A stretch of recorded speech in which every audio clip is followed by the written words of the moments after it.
Assalamualaikum warahmatullahi wabarakatuh. Kali ini kita akan mempelajari kelas 5 tema 9 benda-benda di sekitar kita. Subtema 2 benda dalam kegiatan ekonomi pembelajaran 2. Minggu pagi Siti membantu ibu membersihkan rumah. Siti membersihkan debu yang ada pada barang-barang dalam ruangan keluarga dengan hati-hati. Siti membersihkan ruang tamu dibantu adik. Banyak barang dalam ruang keluarga Siti. Ada meja, kursi, televisi, radio, dan komputer. Televisi, radio, dan komputer sengaja ayah Siti taruh di ruang keluarga. Tujuannya agar semua anggota keluarga bisa berkumpul dalam satu ruangan, meskipun berbeda-beda aktivitas. Saat keluarga Siti membersihkan rumah, mereka kadang-kadang sambil mendengarkan lagu-lagu di radio. Di ruang keluarga, Siti sering ditemani ayah mencari informasi dari internet melalui komputer. Sementara itu, adik didampingi ibu duduk di kursi menonton televisi. Keluarga Siti hidup rukun. Kerukunan keluarga Siti juga tampak saat bekerja sama membersihkan rumah. Di ruang keluarga Siti ada beberapa alat elektronik. Siti membersihkannya dengan hati-hati. Apa sajakah alat-alat elektronik yang ada di ruangan Siti? Nah, pada bacaan tadi sudah dijelaskan ya. Ada televisi, komputer, radio. Nah, seperti itu. Nah, ini foto apa teman-teman? Ya, ini adalah televisi. Sebagai salah satu media elektronik, televisi mempunyai peranan yang sangat penting dalam kehidupan sosial masyarakat. Televisi berfungsi untuk menghibur, mendidik, dan memberi informasi. Televisi memberikan banyak informasi bagi pemirsa. Salah satunya bentuk informasi yang ditayangkan televisi adalah iklan. Dalam kehidupan sehari-hari, iklan telah menjadi bagian yang tidak dapat dipisahkan dari masyarakat pada umumnya. Televisi mempunyai banyak keunggulan dalam menyampaikan iklan. Oleh karena itu, iklan melalui televisi lebih menarik dan mempunyai nilai pesan yang tinggi. Televisi sebagai media audiovisual menayangkan iklan yang dapat dilihat, didengar, ditunjang dengan teks, sehingga dapat menarik perhatian masyarakat. Yang kedua ini adalah gambar radio, teman-teman. Sama halnya dengan televisi, radio juga mempunyai fungsi penting bagi masyarakat umum. Fungsi radio yaitu sebagai sarana penerangan, pendidikan, hiburan, dan sarana propaganda. Bukti bahwa radio mempunyai fungsi sebagai sarana propaganda terlihat dengan banyaknya pemasang iklan yang memilih siaran radio sebagai sarana pemasaran iklannya. Iklan radio berupa kombinasi dari bunyi dan kata-kata dan efek suara. Iklan radio hanya dapat didengar, tidak dapat dilihat seperti iklan televisi. Oleh karena itu, radio dikenal sebagai media audio. Nah, ini gambar apa teman-teman? Ya, ini bisa kalian sebut laptop atau mungkin komputer ya. Seperti televisi dan radio, komputer juga sebagai media elektronik. Komputer adalah suatu alat elektronik yang mampu melakukan beberapa tugas. Komputer mampu menerima input, memproses input sesuai instruksi yang diberikan, menyimpan perintah-perintah dan hasil pengolahannya, serta menyediakan output dalam bentuk informasi.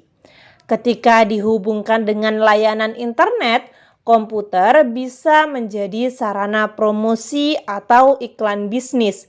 Banyak perusahaan besar, pribadi, dan pengusaha yang menggunakan layanan internet di komputernya untuk mempromosikan atau mengiklankan produknya.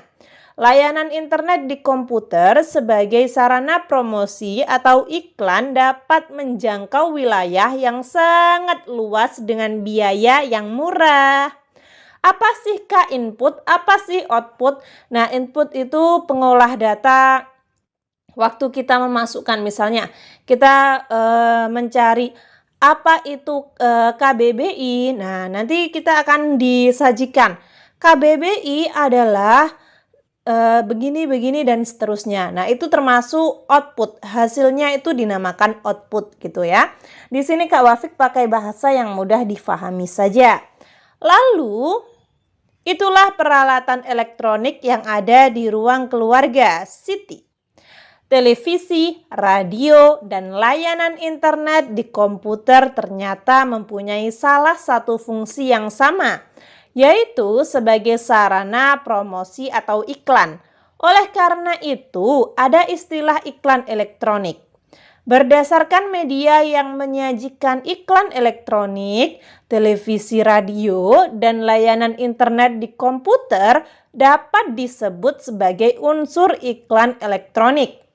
Masih ingatkah kamu dengan pengertian iklan elektronik? Nah, kita bahas lagi ya. Di sini ada pertanyaan pada halaman 70 yang atas. Apa sih iklan elektronik? Iklan elektronik adalah iklan yang penyebarannya melalui media elektronik. Nah, kalian cukup jawab sampai sini saja, itu sudah benar. Namun ketika kalian ingin melengkapinya itu lebih bagus, teman-teman.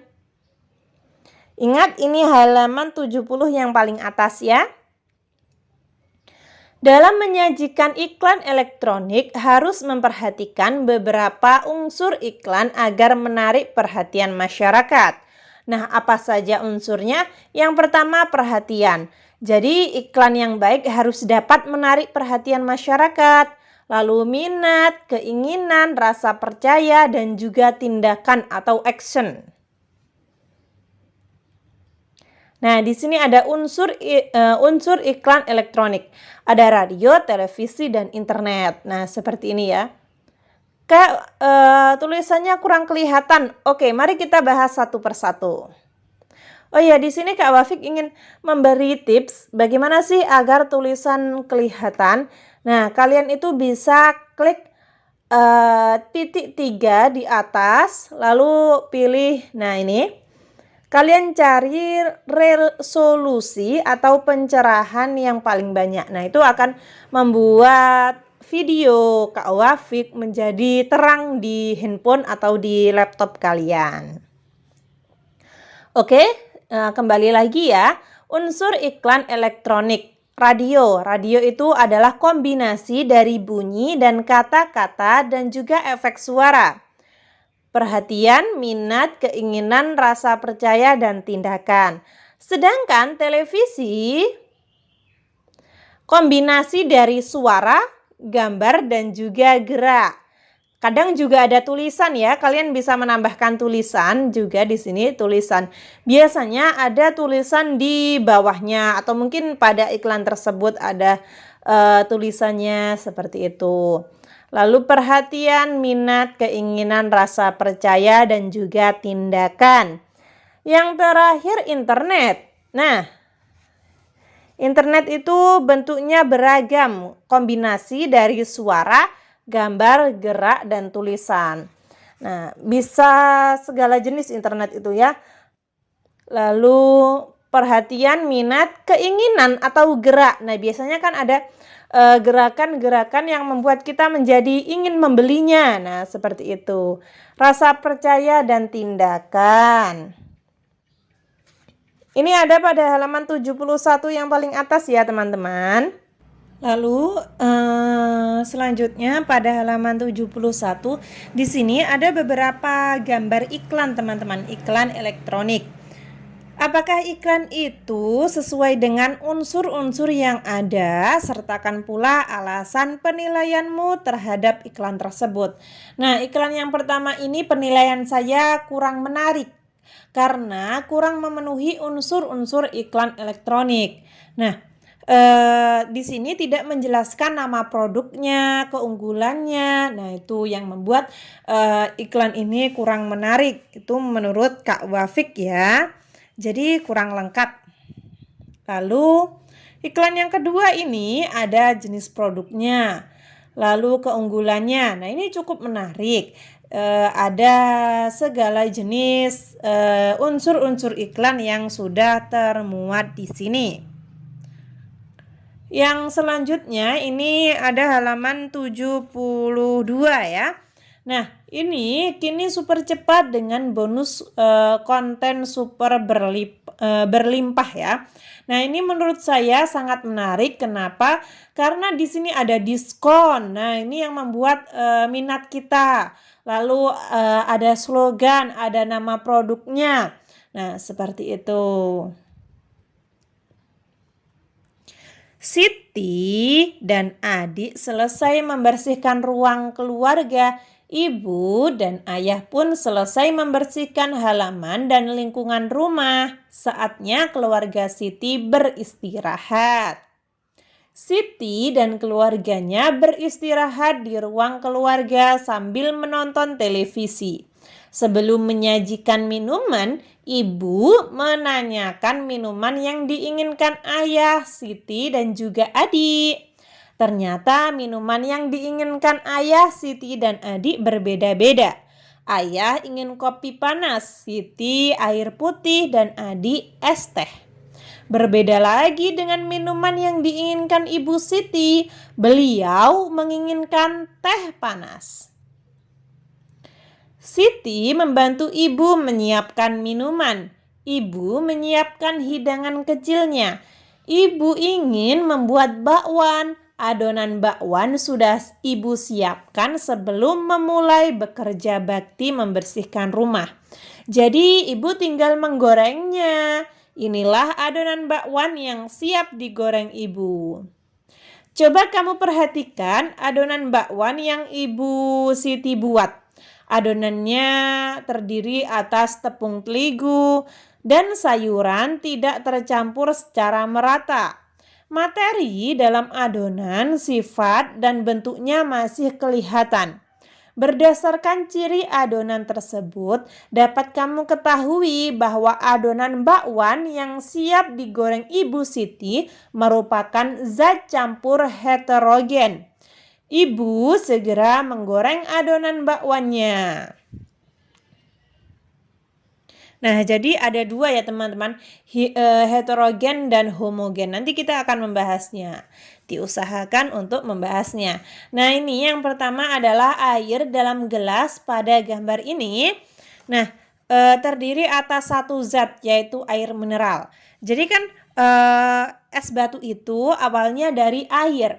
Ketika kita mengambil air lalu kita kasih es batunya akan tercampur dengan merata. Nah, itu merupakan zat tunggal. Sama-sama air, awalnya sama-sama air. Yang kedua, ini segelas es teh yang dibuat Siti merupakan zat campuran heterogen. Kenapa dinamakan zat campuran? Karena teh dengan air. Nah, teh dengan air itu akan menyampur teman-teman. Lalu ini ada kopi dan juga ada teh ya. Kalian bisa membacanya sendiri. Di sini Kak Wafik tidak terangkan satu persatu karena materi pada pembelajaran ini sangat banyak sekali ya.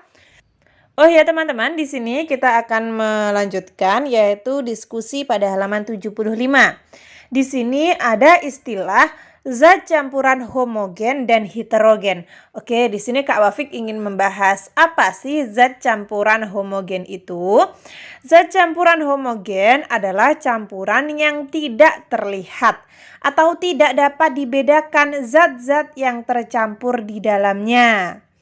Sedangkan campuran heterogen itu campuran dua zat atau lebih yang masih terlihat sehingga tidak menyatu sempurna dan masih dikenali zat penyusunnya. Misalnya saja seperti tadi adonan bakwan. Nah, adonan bakwan itu masih kelihatan mana sayurannya, mana tepungnya. Nah, itu dinamakan campuran heterogen. Sedangkan campuran homogen itu misalnya teh dengan gula atau gula dengan air. Nah, itu kan tidak kelihatan ya teman-teman. Mana yang teh, mana yang gulanya tidak kelihatan. Oke, nah untuk ayo diskusi ini kalian mendapat tugas untuk tugas ini berkelompok ya. Untuk mencari materi yang termasuk zat tunggal, zat campuran homogen, dan juga heterogen. Nah, ini Kak Wafik akan buat 3 ya, yaitu zat tunggal, homogen, dan heterogen. Oke, pertama nama. Kalian bisa menuliskan nama kalian masing-masing. Nama kelompok kalian, misalnya kelompok kalian namanya ada Wafik, Rina, dan Dino. Materinya zat tunggal. Nah, ada banyak sekali contoh zat tunggal, misalnya hidrogen, mangan, besi, nitrogen, air, gula, gula murni ya. Nah, di sini air ketika masih murni itu tidak tercampur dengan apa-apa, dinamakan zat tunggal. Nah, seperti itu ya teman-teman. Mungkin teman-teman ingin menulis mulai dari nomor 2 sampai nomor 6 ini tidak apa-apa ya. Mangan, besi, nitrogen, air, gula murni. Nah, ini bisa kalian tulis pada halaman 75 ya. Alasannya kenapa benda-benda tersebut dinamakan zat tunggal? Karena komposisinya tetap dan memiliki sifat yang sama di seluruh bagiannya. Lalu misalnya saja laporan diskusinya materinya zat campuran homogen. Ini homogen ya teman-teman. Maaf Kak Wafik salah ketik, kalian bisa membenarkan sendiri. Homogen, ini M ya. Homogen. Homogen misalnya saja ada kuningan, stainless steel, tenol, cuka, baja, dan sirup. Nah, coba kalian perhatikan sirup itu ya. Itu kan tidak kelihatan pencampurannya apa saja, itu tidak kelihatan. Semua jadi satu. Ini misalnya kalian tidak mengerti stainless steel itu apa, tenol itu apa, kalian bisa memilih 5 di antara ini ya. Kalian pilih yang sering kalian lihat. Misalnya kuningan, kalian tulis kuningan, cuka, kalian tulis cuka, baja, sirup, seperti itu. Alasannya karena tidak terlihat lagi batasan-batasan antara zat pencampurannya. Lalu ini bisa kalian tulis semuanya atau tulis salah satu, entah itu zat campuran homogen, heterogen, atau zat tunggal. Namun Kak Wafik tulis akan bahas semuanya. Yang terakhir zat campuran heterogen. Nah, misalnya campuran kapur dan pasir itu kelihatan. Adonan cor beton, pizza. Nah, pizza itu kan kelihatan mana yang dagingnya, mana yang tepung rotinya, mana yang sosisnya, dan lain sebagainya. Alasannya karena masih terlihat bidang batas antara zat-zat yang tercampur tersebut. Atau dengan kata lain kita bisa menyebutnya kurang tercampur dengan sempurna. Nah, seperti itu ya. Ayo mengamati. Nah, di sini nantinya kita akan melihat pola lantai. Ada beberapa pola lantai. Ini ada yang pernah naik kuda lumping seperti ini? Wah, bagus ya. Formasi penari yang berubah-ubah. teriak Siti. Pada waktu masih kecil, ayah Siti pandai menari. Ayah Siti juga sering ikut latihan menari di keraton. Oleh karena itu, ayah Siti paham betul apa yang diserukan oleh Siti. Ayah pun menanggapi seruan Siti, maaf ya. Itu yang dinamakan variasi pola lantai, Nak. Kemudian ayah menerangkan mengenai pola lantai kepada Siti. Nah, ini gambar 1 dan gambar 2 ya. Gambar 1 ini menunjukkan pola lantai yang dilalui oleh seorang penari. Gambar kedua menunjukkan garis di lantai yang dibuat oleh formasi kelompok. Nah, di sini kan ada garisnya, teman-teman. Nah, seperti ini ya. Pada dasarnya ada 2 pola garis dasar pada lantai, yaitu lurus dan juga lengkung. Garis lurus memberikan kesan sederhana tetapi kuat, sedangkan garis lengkung memberikan kesan lembut tetapi lemah. Nah, ini dinamakan vertikal, teman-teman. Ketika lurus ke atas itu dinamakan pola lantai vertikal. Lalu ketika agak menyerong atau menceng itu dinamakan pola lantai diagonal atau sedikit condong itu ya. Lalu pola lantai garis melengkung. Nah, seperti ini. Seperti pada gambar 2 tadi ya.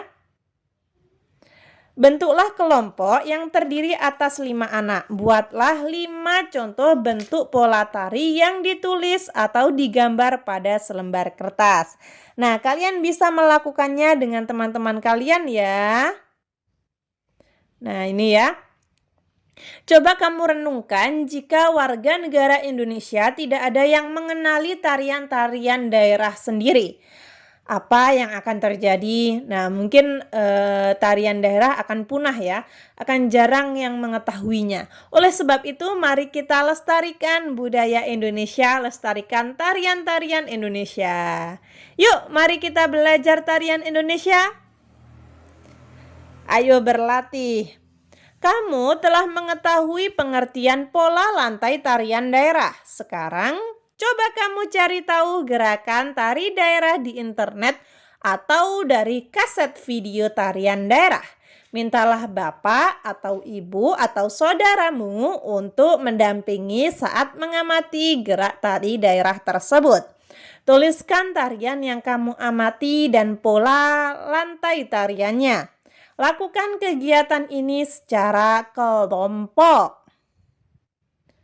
Nah, di sini ada ayo renungkan ya. Apa yang sudah kamu pelajari hari ini? Hari ini kita telah mempelajari sikap percaya diri, bekerja sama, tanggung jawab. Lalu apakah kamu sudah memahami semua kegiatan yang kamu lakukan hari ini? Sudah, misalnya saja seperti itu ya. Adakah yang ingin kamu tanyakan kepada teman atau bapak ibu guru? Mungkin ada masalah apa gitu ya. Kalian bisa melontarkan di sini seperti itu ya.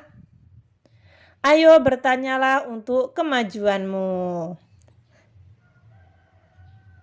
Oh ya teman-teman, di sini kan tulisannya banyak sekali ya. Ketika kalian ingin menulis sampai sini saja tidak apa-apa, sampai sini tidak apa-apa, sampai sini tidak apa-apa. Sesuka hati kalian. Namun ketika kalian ingin menulis semuanya itu lebih bagus.